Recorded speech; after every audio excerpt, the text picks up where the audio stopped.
tumefika, lakini hatukuchukua muda mrefu kwa kweli. Ni ndani ya muda mfupi na ni ndani ya mwezi mmoja. Kama umezidi basi ni miwili. Ndani ya wiki kipindi tuliambiwa procedure zinafuatwa za bima, wamezifuata hizo. Mwisho wa siku tukapigiwa simu na daktari, tujiandae tarehe fulani tunakuja kwa ajili ya vipimo.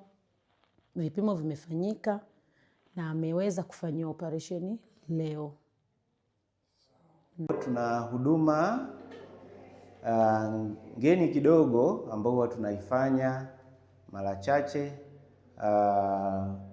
Kipindi cha mwanzo, hii ni awamu ya pili ambayo tunafanya hizi operation. Leo tunafanya operation za kubadilisha nyonga pamoja na kubadilisha goti. Kwa leo tuna wagonjwa wawili ambao mgonjwa mmoja amebadilishiwa nyonga ya upande wa kushoto, na mgonjwa mwingine ambaye operation ndio hii inayoendelea kwa sasa anafanya operation ya kubadilisha goti la upande wa kulia.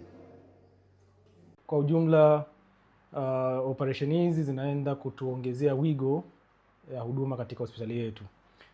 Hospitali yetu leo imepokea wageni, tumefanya procedure 2 ambazo zimefanyika kwa sasa, na tunatarajia kuendelea na operations zingine za hali ya namna hiyo kama ambavyo imefanyika leo kwa maana ya nyonga na goti.